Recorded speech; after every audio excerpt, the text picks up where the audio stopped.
Every used car department has them. The same vehicles come back into the meeting every week. Someone recommends another price change. Someone says to give them more time. And 7 days later, nothing has really changed. That is inventory drift. Most inventory does not sit only because it was the wrong vehicle. It sits because the signal was seen too late, the confidence blocker was never named, or the next action wasn't clearly owned.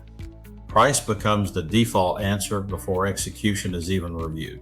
The goal of the sprint is not more activity, it is clarity. The 7-day inventory sprint is a practical execution tool from the used car inventory operating system. It gives your dealership one focused week to move selected vehicles from discussion to action. Signal review, ownership, action, next decision. That is the rhythm. The sprint is not another aging report, a recon checklist, or a blame session. It is an execution discipline model. Every vehicle in the sprint must answer 3 questions. What signal did we review?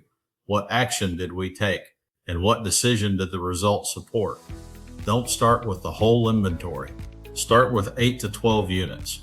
You want a mix of early units inside day 21 that aren't building confidence, mid-age units with unclear action, and a few age units where the decision has been delayed. Start while you still have options. The companion tracker makes every step visible. For every unit, you document the buyer type, the specific signal reviewed, the confidence blocker, and the exact action. The tracker doesn't replace your judgment. It protects it by ensuring every move is backed by evidence and owned by a person. There is a big difference between status and action. Status tells you where the vehicle stands, like watch or act now. Action tells you what happens next, like fix, hold, or reposition. A vehicle can be under pressure and still need an execution fix before it needs another price cut. The process is a 7-day loop.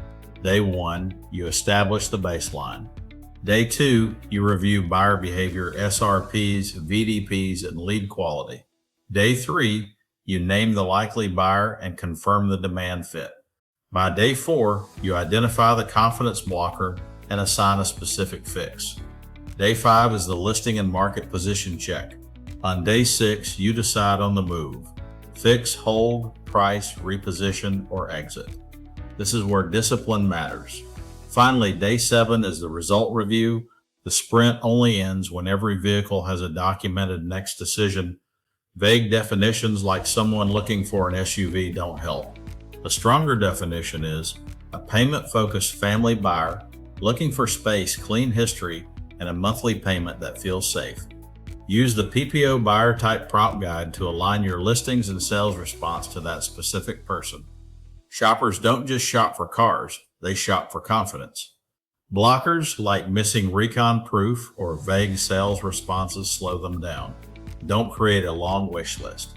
Choose 1 or 2 specific fixes, assign an owner, and set a due date to get the unit moving again.